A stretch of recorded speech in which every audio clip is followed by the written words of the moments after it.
Je voudrais aborder avec vous la notion de dialogue avec le père, entre le père et le fils.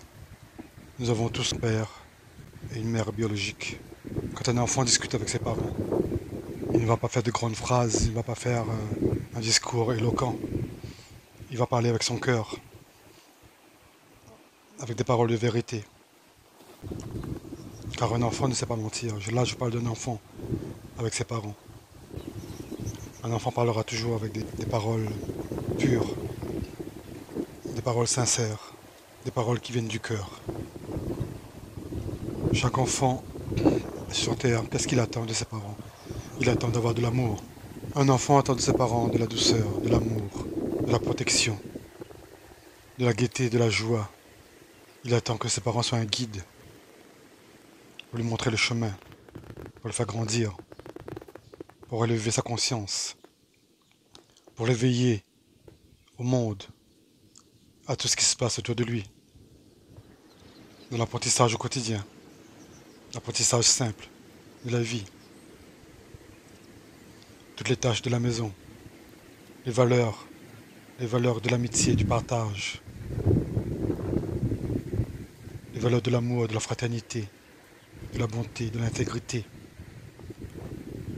les valeurs de l'humanité que tout parent doit transmettre à ses enfants, de vérité, d'amour, de fraternité, de partage, de compassion, du service auprès des malheureux, du partage auprès de ceux qui n'ont rien, de servir en faveur des pauvres, de servir en faveur des plus démunis, d'aider son prochain qui est dans le besoin, d'aider ses camarades quand c'est nécessaire, d'avoir un esprit de fraternité, de partage, de bonté dans la vie,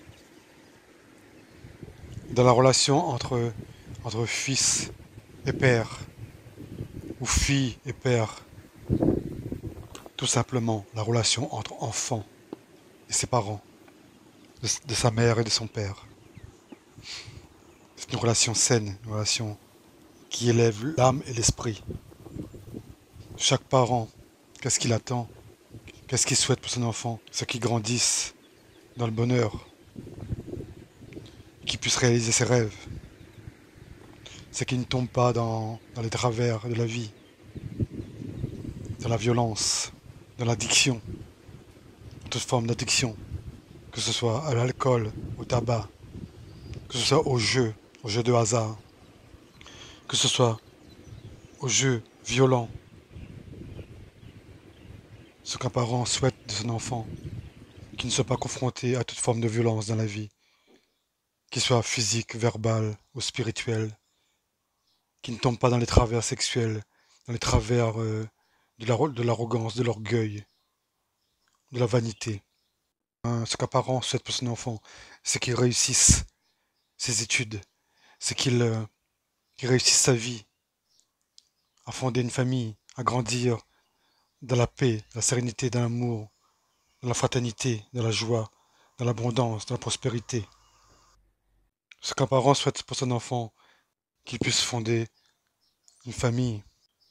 Un parent ne souhaite jamais à son enfant qu'il tombe dans la violence, dans la négativité, dans l'orgueil, dans l'oppression, dans la jalousie, dans l'envie, dans toute forme de violence ou d'addiction dans sa vie. Ce qu'un parent souhaite pour son enfant, c'est qu'il réussisse, c'est qu'il s'élève, c'est qu'il grandisse, qu'il réalise ses rêves. C'est ça. C'est ce que souhaite chaque parent pour son enfant. Quand l'enfant il devient adulte, cet amour, il est inconditionnel, il est immuable. Mais nos demandes, quand nous sommes adultes, ne sont pas les mêmes que les demandes quand on est enfant. Quand on est adulte, on ne demande pas à un parent de payer notre loyer, d'acheter notre voiture, d'acheter notre nourriture, d'aller travailler à notre place. Ce qu'on demande à nos parents, c'est qu'ils prient pour nous, prient pour qu'on avance. Ce qu'on demande à nos parents quand on est adulte, c'est quoi? C'est leur protection spirituelle, qu'ils puissent nous soutenir dans notre vie, à chaque épreuve de la vie. Donc on a toujours besoin du soutien de nos parents, quel que soit notre âge. Mais le soutien ici, il est plus matériel, il est plutôt spirituel. Eh bien, la relation que nous avons avec Dieu, avec le Seigneur, c'est pareil. Nous devons avoir une relation d'enfant à père, de fille, de fils à père. Donc, cette relation, elle doit être pure, elle doit être sincère. Et la relation d'enfant à père, elle doit être la même que la relation d'enfant à père biologique, à notre père biologique et notre mère biologique. Donc, c'est une relation sincère, honnête et pas intéressée. Voyez-vous, dans la Bible, le Seigneur parle toujours des enfants. Il donne toujours des références des enfants. Quand les enfants s'approchaient de lui, les apôtres, ils voulaient pas, ils voulaient les éloigner. Que disait Jésus? Il disait, laissez les enfants venir vers moi. Car toute personne qui souhaite atteindre le royaume des cieux, l'éternité, doit se comporter comme des enfants. Que veut dire Jésus en disant cela? Il s'agit, il s'agit de pointer une information importante de relation père et fils, doit être une relation de sincérité, qui vient du cœur. C'est-à-dire tout échange qu'on a avec le Seigneur doit venir du cœur et pas de la raison, de l'intérêt. Toute relation avec le Père doit être une relation sans intérêt, sans attendre quelque chose en retour. Une relation d'amour. Car un père, il protège toujours ses enfants. On n'a pas besoin de dire au père ce qu'il doit faire. On n'a pas besoin de dire au père de nous envoyer de l'argent. On ne doit pas demander au père, au Seigneur, de réaliser à notre place ce que nous devons faire. Le Seigneur dit que chacun doit porter sa croix. Ça veut dire quoi? Quand on dit porter la croix, c'est pas uniquement les douleurs, c'est toute notre vie. C'est tout ce qu'on doit mettre en œuvre pour réaliser notre vie, pour réaliser nos rêves. Le Seigneur, il est là pour nous aider, pour nous montrer le chemin, pour nous donner la force, pour nous donner le courage de réussir dans nos projets, de réussir dans notre travail, de réussir dans notre couple, de réussir dans notre relation avec les enfants, de réussir dans notre relation avec notre conjoint. C'est ça. Le Seigneur, il est là pour nous aider à réussir, à nous aider à trouver un travail, parce que nous avons fait l'effort nécessaire, parce que nous avons fait le nécessaire, notre travail nécessaire pour arriver, pour accomplir notre tâche, notre volonté, notre rêve. Donc ce que nous devons demander au Seigneur, c'est de nous aider dans nos études, dans nos apprentissages, dans toutes les tâches de la vie, à tout moment de la vie. Le Seigneur, il n'est pas là pour faire à notre place, il est là pour nous guider.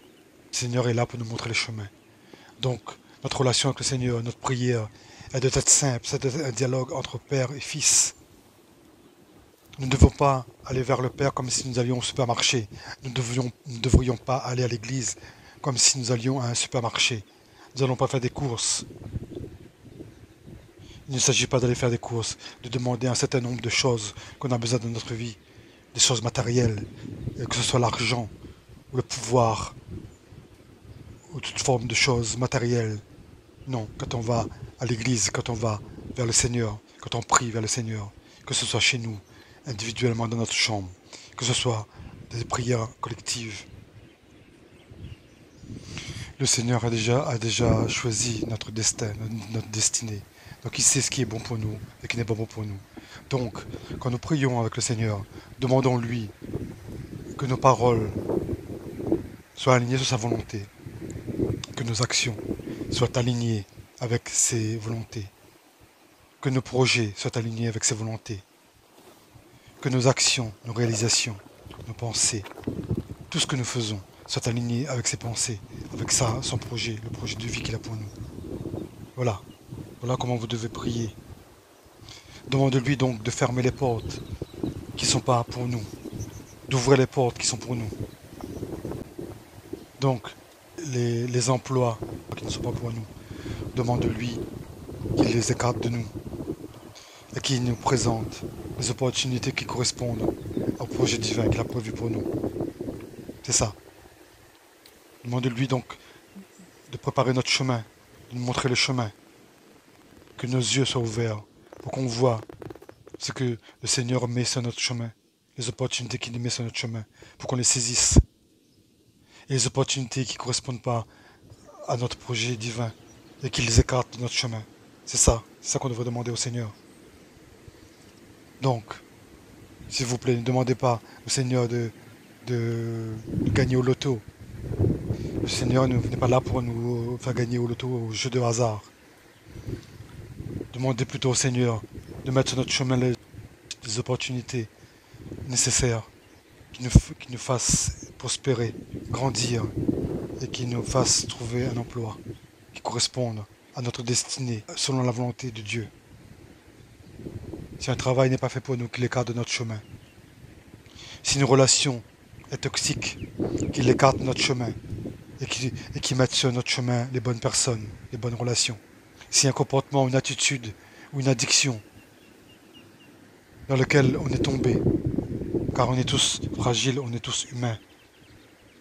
Si nous tombons dans des travers, dans des addictions, dans des comportements, dans des attitudes qui ne sont pas alignés avec les enseignements du Seigneur, demandons-lui de nous remettre sur le bon chemin, de nous éloigner de nos addictions, de nos travers, de nos pensées négatives, de notre jalousie, de notre orgueil, de notre vanité, de notre amour pour l'argent. Demandons-lui tout simplement de prendre en main notre vie, de nous guider, de nous donner le discernement pour faire les bons choix dans la vie. Demandons au Seigneur d'ouvrir nos yeux pour voir ce qu'il nous montre chaque jour, d'ouvrir nos oreilles pour qu'on entende les paroles du Seigneur. Quand nous prions, prions pour les autres, car le Seigneur il dit tout ce que vous faites aux autres, vous le faites à moi. Tout ce que vous faites dans la vie, que ce soit la prière, que ce soit les actions, les pensées, ou les réalisations, quand vous le faites pour le Seigneur, pour sa gloire. Donc pensez bien tout ce que vous faites dans la vie. Ayez du discernement.